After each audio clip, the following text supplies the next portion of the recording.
নমস্কাৰ আপোনালোক সকলোকে জেডি নিউজৰ অন্য এটা ভিডিঅ'লৈ স্বাগতম জনাইছোঁ। আজি হৈছে 17 জুন।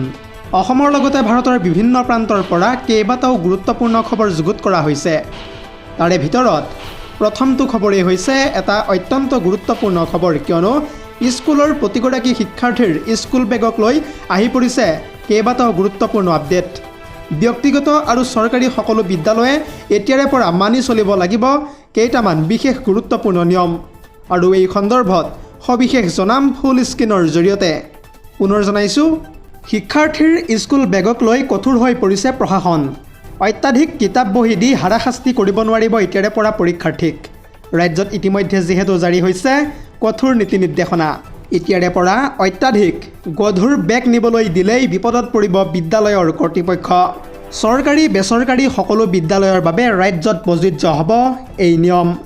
প্ৰথম শ্ৰেণীৰ পৰা দ্বিতীয় শ্ৰেণীলৈ 1.5 কেজিৰ ওজন হ'ব লাগিব কিতাপ বহীসহ বেগটোৰ ওজন, আৰু তাৰ সমান্তৰালকৈ তৃতীয় শ্ৰেণীৰ পৰা পঞ্চম শ্ৰেণীলৈ 2 কেজিৰ পৰা 3 কেজিৰ ভিতৰত হ'ব লাগিব। ইয়াৰ উপৰিও ষষ্ঠ শ্ৰেণীৰ পৰা সপ্তম শ্ৰেণীলৈ 4 কেজিৰ ভিতৰত হ'ব লাগিব বেগটোৰ ওজন, আৰু তাৰ বিপৰীতে অষ্টম শ্ৰেণীৰ পৰা নৱম শ্ৰেণীলৈ 4.5 কেজি, লগতে দশম শ্ৰেণীৰ শিক্ষাৰ্থীৰ বাবে সৰ্বাধিক 5 কেজি নিৰ্ধাৰণ কৰিছে শিক্ষা বিভাগে।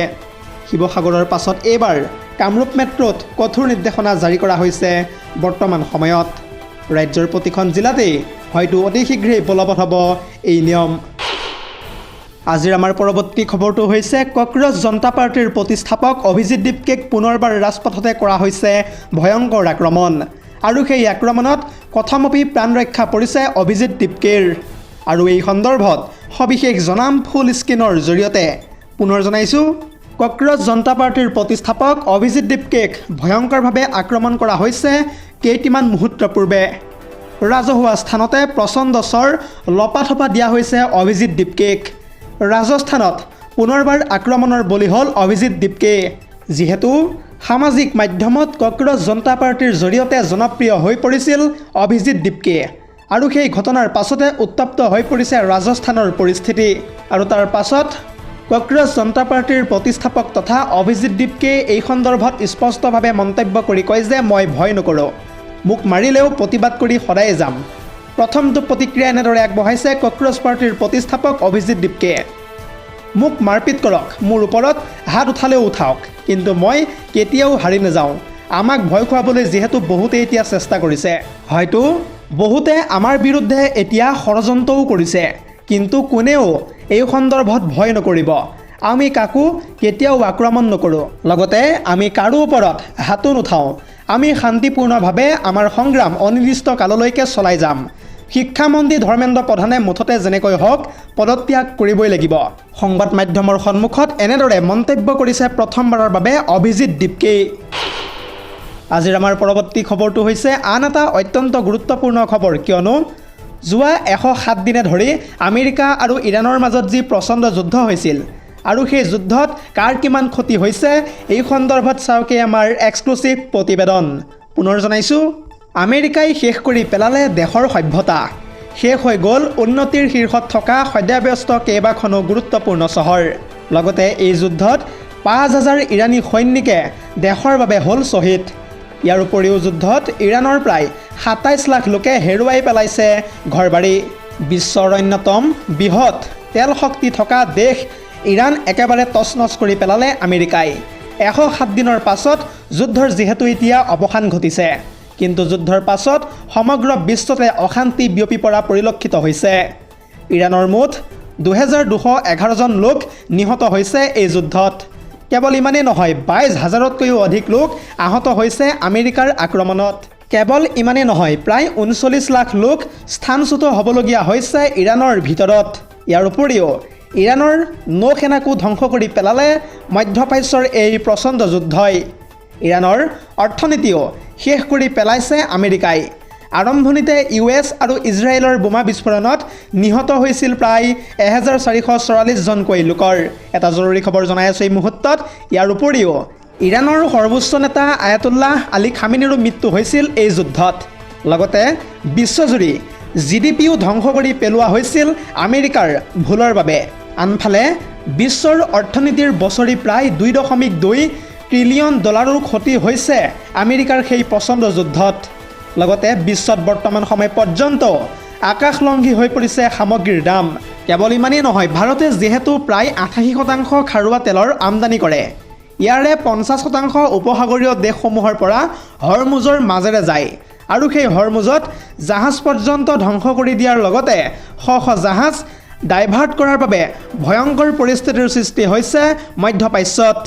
দৰ্শকসকল, আৰু বহুতো গুৰুত্বপূৰ্ণ খবৰ আছে। যদিহে আপুনি এতিয়ালৈকে এই ভিডিঅ'টোত লাইক কৰা নাই তেন্তে এতিয়াই লাইক কৰি দিয়ক আৰু এনেধৰণৰ খবৰসমূহ সদায় পাই থাকিবৰ কাৰণে চেনেলটো ছাবস্ক্ৰাইব কৰি কাষতে থকা বেল আইকনটো প্ৰেছ কৰি ৰাখিব। পৰৱৰ্তী খবৰটো হৈছে আন এটা অত্যন্ত গুৰুত্বপূৰ্ণ খবৰ, কিয়নো বাংলাদেশী নাগৰিকৰ এক জঘন্যতাৰ খবৰ লৈ আহিছোঁ। কাৰণ সীমান্তৰ পৰা অপহৰণ কৰি লৈ গ'ল এইবাৰ এজন ভাৰতীয় নাগৰিক, আৰু এই সন্দৰ্ভত সবিশেষ জনাম ফুল স্ক্ৰীনৰ জৰিয়তে। পুনৰ জনাইছোঁ, বাংলাদেশী বিৰোধীৰ অভিযানৰ মাজতে বাংলাদেশীৰ এক জঘন্য কাণ্ড সংঘটিত হৈছে। সীমান্তৰ ভাৰতীয় নাগৰিকক অপহৰণ কৰি লৈ গ'ল এইবাৰ বাংলাদেশীয়ে। জানিব পৰা মতে নাওৰে আহি বাংলাদেশীয়ে অপহৰণ কৰিলে ৰঞ্জিত দাস নামৰ এজন ভাৰতীয় নাগৰিকক। সীমান্তৰ BSFৰ সন্মুখতে অপহৰণ কৰা হৈছে ভাৰতীয় নাগৰিকগৰাকীক। BSF কেম্পৰ পৰা প্ৰায় 100 মিটাৰ দূৰত্বতে এই ভয়ংকৰ কাণ্ড সংঘটিত হৈছে বুলি জানিব পৰা গৈছে। চোকা অস্ত্ৰ লৈ আহিছিল হেনো বাংলাদেশীৰ সেই দলটো। এনেদৰে বাংলাদেশী বিৰোধী অভিযানৰ মাজতে দেশত সংঘটিত হৈছে এক জঘন্য কাণ্ড। আজিৰ আমাৰ পৰৱৰ্তী খবৰটো হৈছে মন্ত্ৰী কৌশিক ৰায়ে ৰেচন কাৰ্ডক লৈ কেইটিমান মুহূৰ্তৰ পূৰ্বে গুৰুত্বপূৰ্ণ মন্তব্য কৰা দেখিবলৈ পোৱা গৈছে। আৰু এই সন্দৰ্ভত কৌশিক ৰায়ে কি কৈছে সবিশেষ জনাম ফুল স্ক্ৰীনৰ জৰিয়তে। পুনৰ জনাইছোঁ, ৰেচন কাৰ্ডক লৈ আহি গ'ল এটা গুৰুত্বপূৰ্ণ খবৰ। ৰেচন কাৰ্ড থাকিলে লাভ কৰিব আপুনি বহুতো নতুন চৰকাৰী সুবিধা। নতুনকৈ ৰেচন কাৰ্ড পাবৰ কাৰণে অতি শীঘ্ৰেই কৰক আপুনি পলম নকৰি আবেদন। লাখ লাখ ৰেচন কাৰ্ডৰ হিতাধিকাৰীলৈ আহি গৈছে ইতিমধ্যে যিহেতু চৰকাৰৰ পৰা বহুতো ভাল খবৰ। ৰেচনৰ সামগ্ৰীক লৈ হিতাধিকাৰীয়ে আৰু চিন্তা কৰিব নালাগে।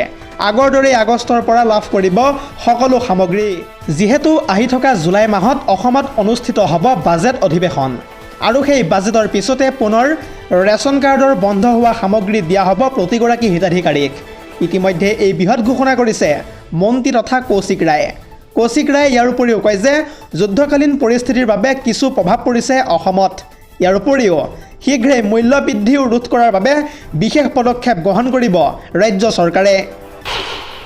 পৰৱৰ্তী খবৰটো হৈছে ভোকে পিয়াহে সীমান্তৰ ঘাঁহনিৰ মাজত বিনা আহাৰে দিন পাৰ কৰিছে 9টাকৈ বাংলাদেশীয়ে, আৰু তাৰ পাছতেই চাৰিওফালে এতিয়া বাংলাদেশী সেনাই ঘেৰি ধৰা দেখিবলৈ পোৱা গৈছে। আৰু এই সন্দৰ্ভত সবিশেষ জনাম ফুল স্ক্ৰীনৰ জৰিয়তে।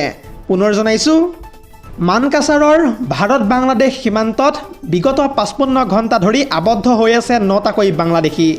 নিজকে বাংলাদেশী বুলি স্বীকাৰোক্তি দিও সাৰি যাব পৰা নাই বাংলাদেশী সেনাৰ পৰা 9টাকৈ বাংলাদেশী।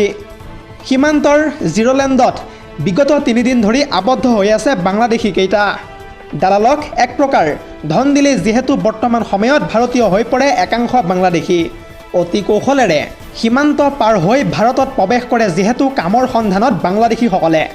ভাৰত বাংলাদেশ সীমান্তত এক প্ৰকাৰ এতিয়া সৃষ্টি হৈছে উদ্বেগজনক পৰিস্থিতি। দালালৰ সহযোগত কামৰ সন্ধানত ভাৰতত প্ৰৱেশ কৰি বিপদত পৰিছে এতিয়া 9টাকৈ বাংলাদেশী। ভাৰতে পুছবেক কৰাৰ পাছতো বাংলাদেশে প্ৰৱেশ কৰিবলৈ দিয়া নাই বাংলাদেশী কেইটাক। বাংলাদেশৰ সীমান্ত সুৰক্ষা বাহিনীয়ে কৰি ৰাখিছে আবদ্ধ বৰ্তমান সময় পৰ্যন্ত বাংলাদেশী কেইটাক। বিগত 3 দিন ধৰি ভোকে পিয়াহে সীমান্তত দিন কটাইছে এতিয়া বাংলাদেশী কেইটাই। News desk report, ZD news.